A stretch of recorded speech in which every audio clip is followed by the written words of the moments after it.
Test 3. This is the IELTS Listening test. You will hear a number of different recordings and you will have to answer questions on what you hear. There will be time for you to read the instructions and questions and you will have a chance to check your work. All the recordings will be played once only. The test is in 4 parts. At the end of the test, you will be given 10 minutes to transfer your answers to the answer sheet. Now turn to Part 1.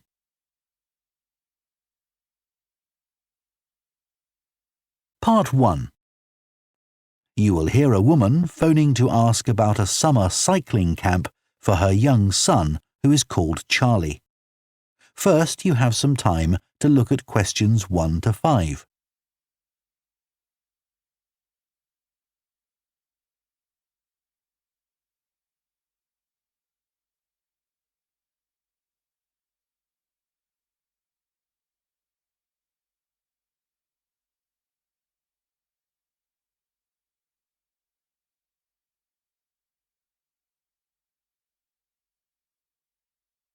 Now listen carefully and answer questions 1 to 5. Hello, Junior Cycle Camp. Jake speaking. Hi, I'm calling for some information about the cycle camp. I'm thinking of sending my son. Great. Well, it's held every weekday morning over the summer vacation, and we focus on basic cycling skills and safety.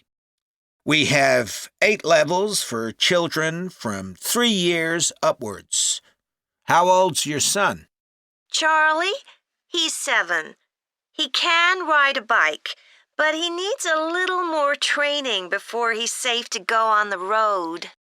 He'd probably be best in level 5. They start off practicing on the site here, and we aim to get them riding on the road. But first, they're taken to ride in the park, away from the traffic. Right. And can you tell me a bit about the instructors? Well, all our staff wear different colored shirts. So we have 3 supervisors, and they have red shirts. They support the instructors, and they also stand in for me if I'm not around. Then the instructors themselves are in blue shirts, and one of these is responsible for each class. Okay. In order to be accepted, all our instructors have to submit a reference from someone who's seen them work with children. Like if they've worked as a babysitter, for example. Then they have to complete our training course, including how to do lesson plans and generally care for the well-being of the kids in their class. They do a great job, I have to say. Right. And tell me a bit about the classes. What size will Charlie's class be? We have a limit of 8 children in each class, so their instructor really gets to know them well. They're out riding most of the time, but they have quiet times too, where their instructor might tell them a story that's got something to do with cycling, or get them to play a game together. It's a lot of fun. It must be. Now, what happens if there's rain? Do the classes still run? Oh, yes. We don't let that put us off. We just put on our waterproofs and keep cycling. Before you hear the rest of the conversation, you have some time to look at questions 6 to 10.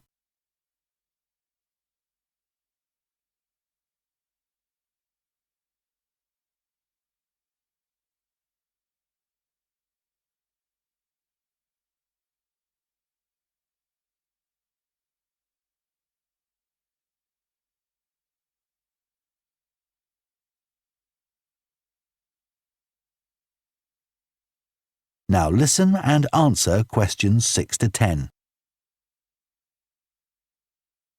And is there anything special Charlie should bring along with him? Well, maybe some spare clothes, especially if the weather's not so good. And a snack for break time? How about a drink? No, we'll provide that. And make sure he has shoes, not sandals. Sure. And just at present, Charlie has to take medication every few hours, so I'll make sure he has that. Absolutely. Just give us details of when he has to take it, and we'll make sure he does. Thanks. Now, there are a few things you should know about day 1 of the camp. The classes normally start at 9:30 every morning, but on day 1, you should aim to get Charlie here by 9:20. The finishing time will be 12:30 as usual. We need the additional time because there are a few extra things to do. The most important is that we have a very careful check to make sure that every child's helmet fits properly. If it doesn't fit, we'll try to adjust it, or we'll find him another one. But he must wear it all the time he's on the bike. Of course. Then, after that, all the instructors will be waiting to meet their classes, and they'll meet up in the tent. You can't miss it, and each instructor will take their class away and get started.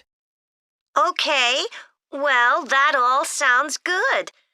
Now, can you tell me how much the camp costs a week? $199.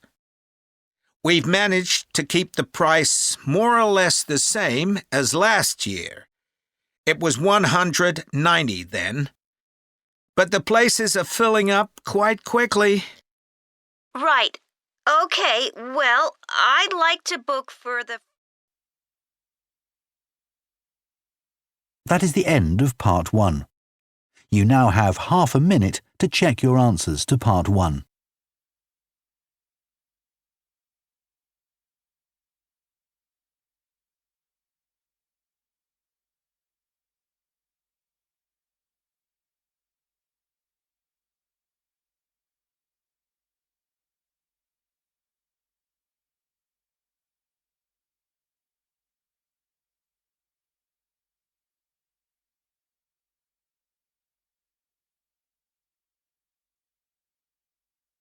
Part 2.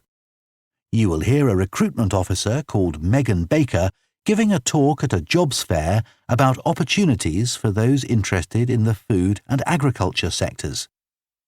First, you have some time to look at questions 11 to 14.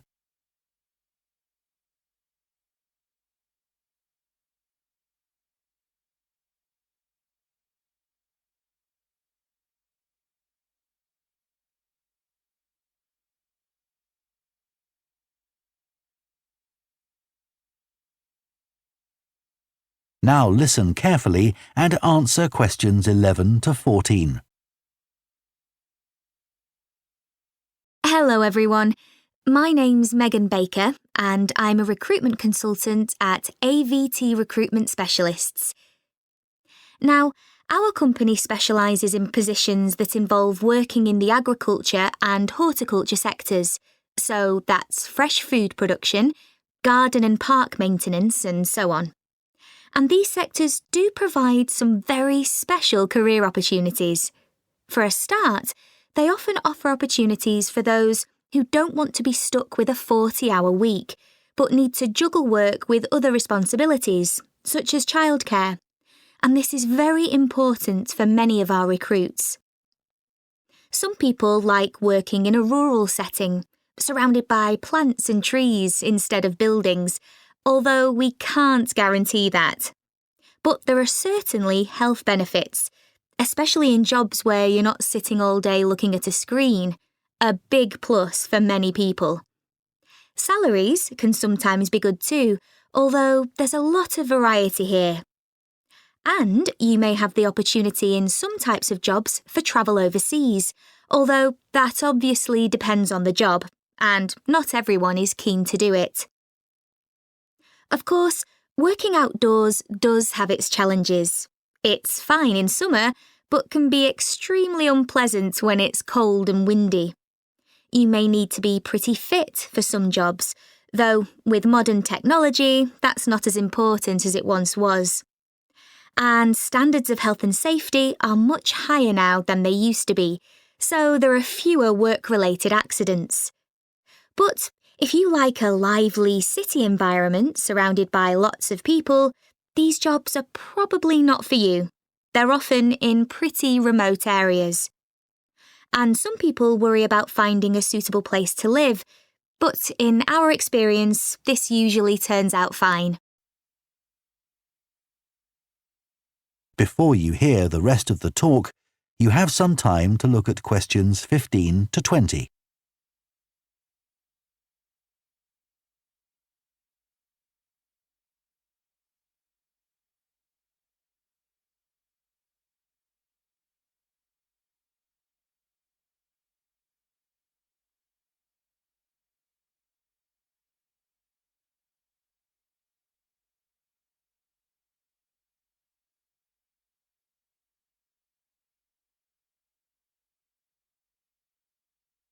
Now listen and answer questions 15 to 20. Now, let me tell you about some of the exciting jobs that we have on our books right now.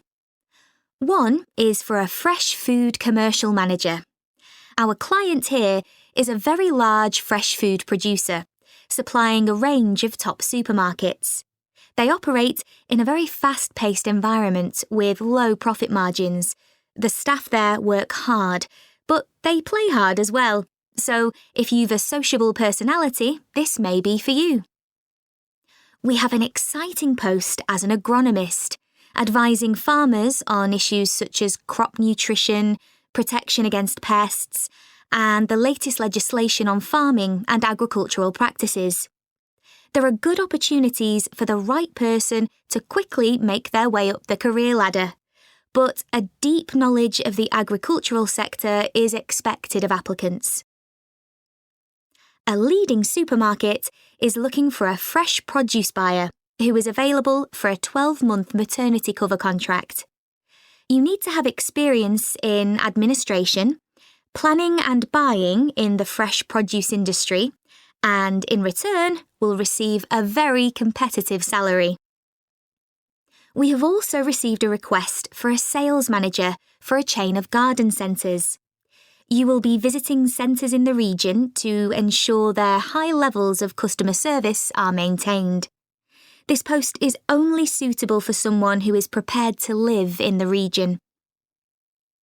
There is also a vacancy for a tree technician to carry out tree cutting, forestry and conservation work.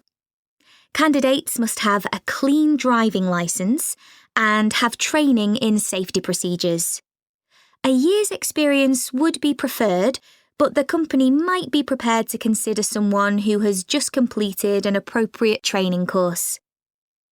Finally, we have a position for a farm worker. This will involve a wide range of farm duties, including crop sowing and harvesting, machine maintenance, and animal care.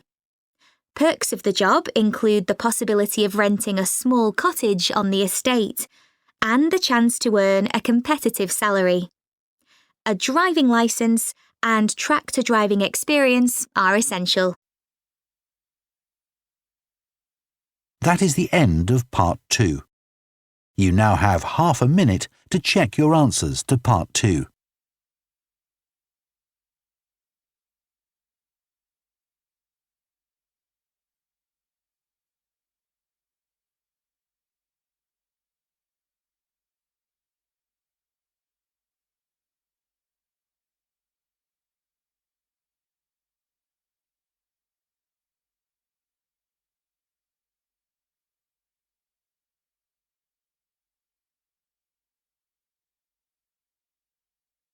Part 3. You will hear two food science students called Adam and Rosie starting to plan their presentation on diet and obesity. First, you have some time to look at questions 21 to 24.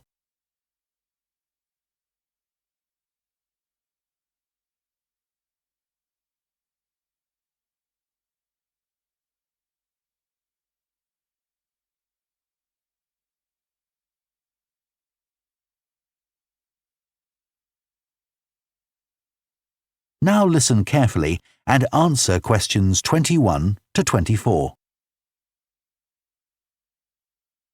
OK, Rosie, shall we try to get some ideas together for our presentation on diet and obesity? Sure. I can talk about the experiment I did to see if people can tell the difference between real sugar and artificial sweeteners. Where you gave people drinks with either sugar or artificial sweeteners, and they had to say which they thought it was? Yeah, it took me ages to decide exactly how I'd organise it, especially how I could make sure that people didn't know which drink I was giving them. It was hard to keep track of it all, especially as I had so many people doing it. I had to make sure I kept a proper record of what each person had had. So, could most people tell the difference? Yeah, I hadn't thought that they would be able to, but most people could. Then there's that experiment I did, measuring the fat content of nuts, to see if the nutritional information given on the packet was accurate. The one where you ground up the nuts and mixed them with a chemical to absorb the fat? Yes. My results were a bit problematic. The fat content for that type of nut seemed much lower than it said on the package. But I reckon the package information was right. I think I should probably have ground up the nuts more than I did. It's possible that the scales for weighing the fat weren't accurate enough too. I'd really like to try the experiment again sometime. Before you hear the rest of the discussion, you have some time to look at questions 25 to 30.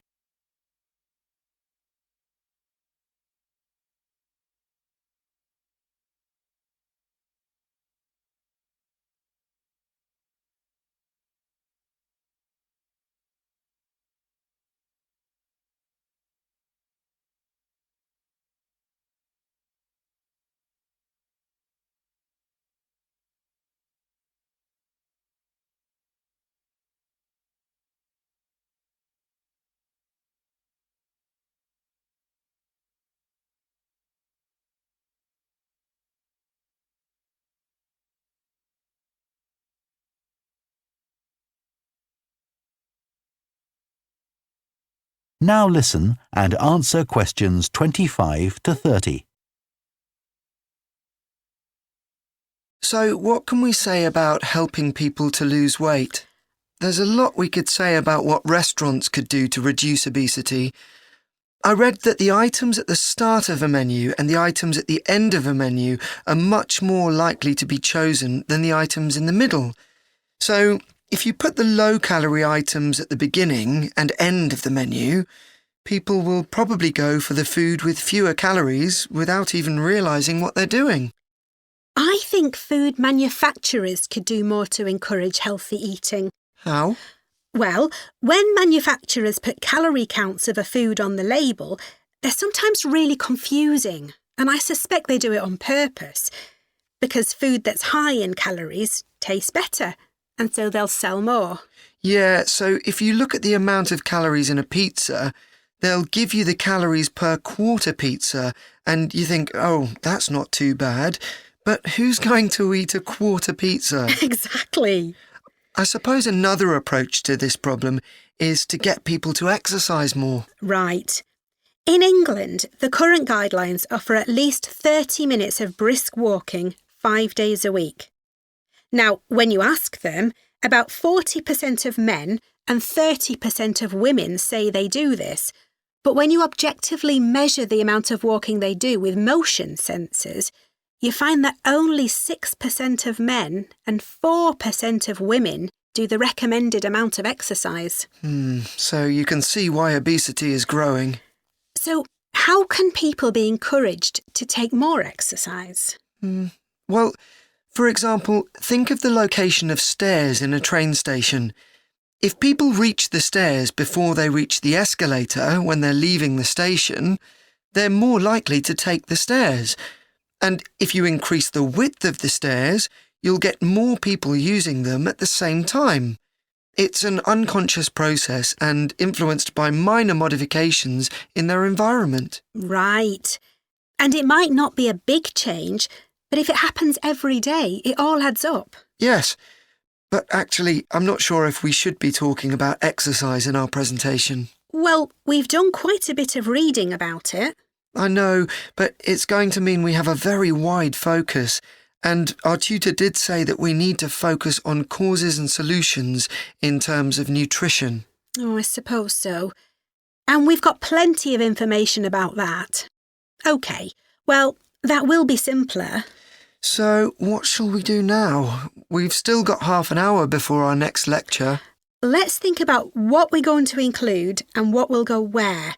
Then we can decide what slides we need. OK, fine. That is the end of Part 3. You now have half a minute to check your answers to Part 3.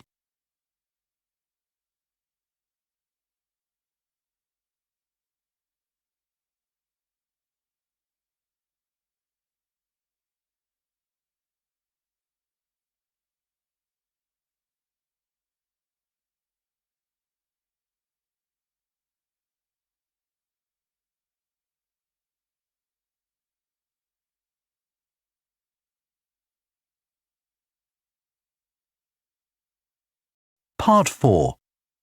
You will hear a lecturer on a fashion design course introducing the subject of hand knitting, which involves making things like woolen jumpers and scarves. First, you have some time to look at questions 31 to 40.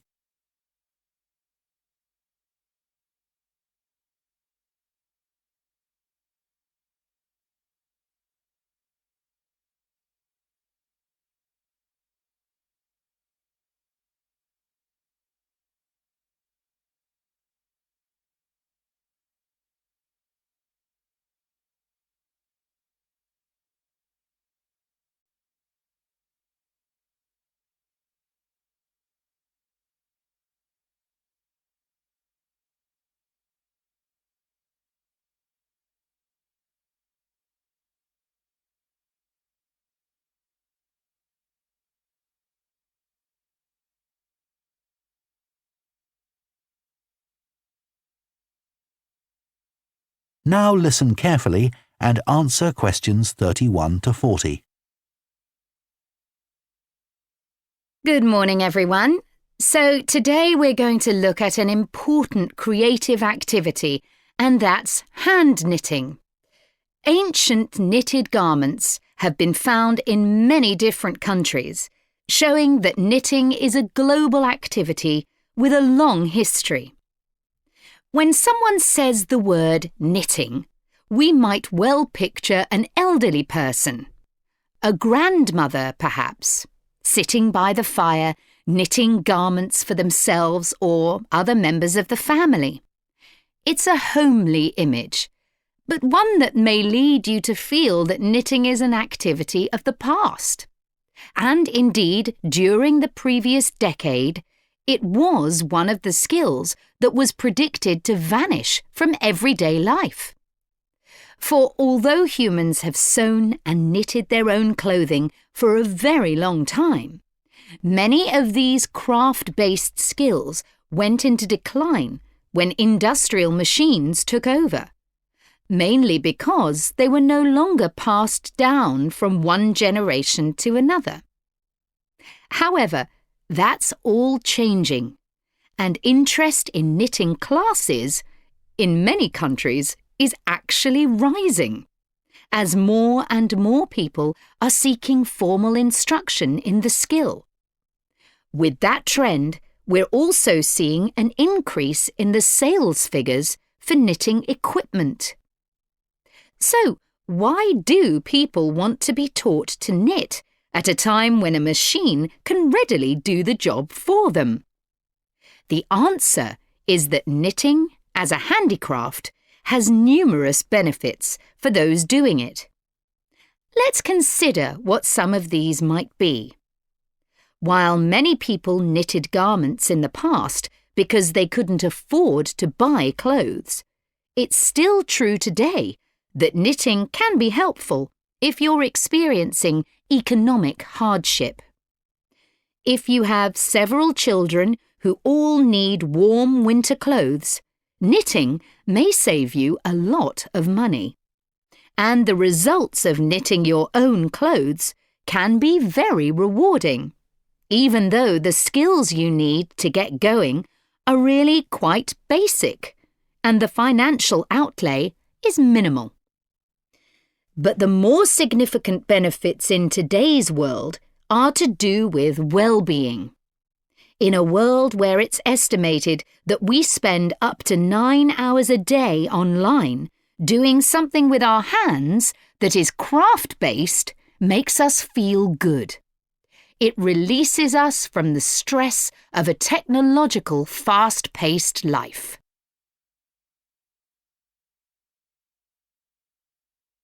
Now, let's look back a bit to early knitting activities.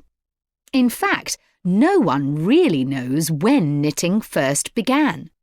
But archaeological remains have disclosed plenty of information for us to think about.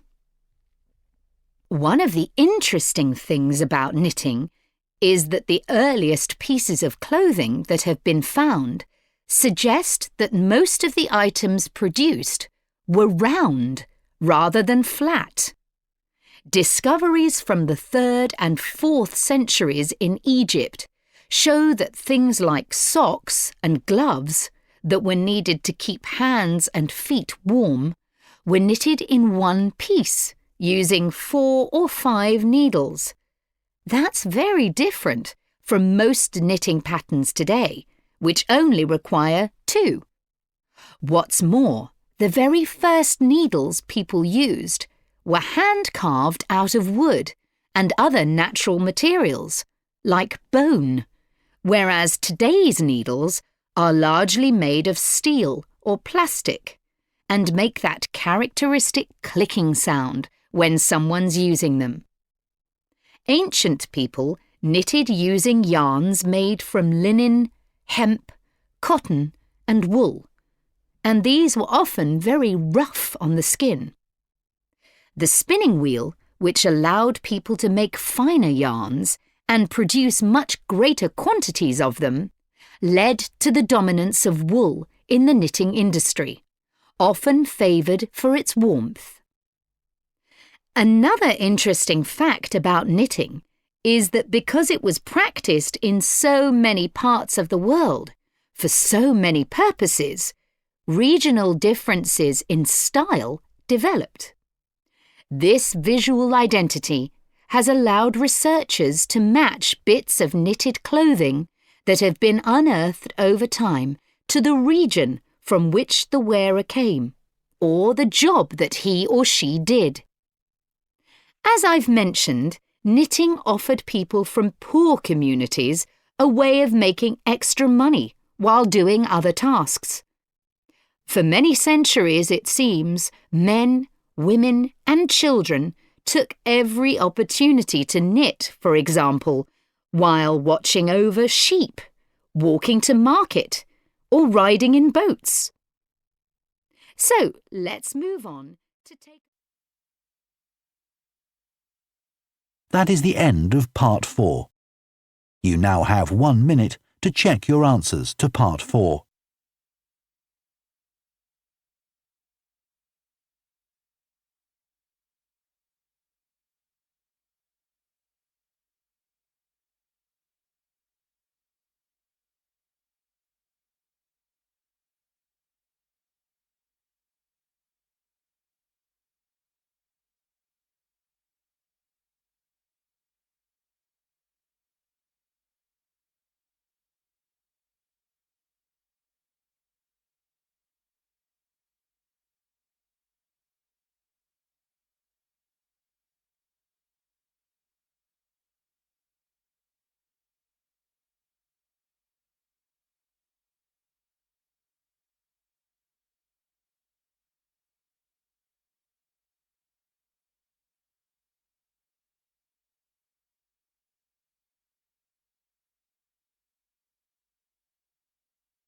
That is the end of the listening test. In the IELTS test, you would now have 10 minutes to transfer your answers to the answer sheet.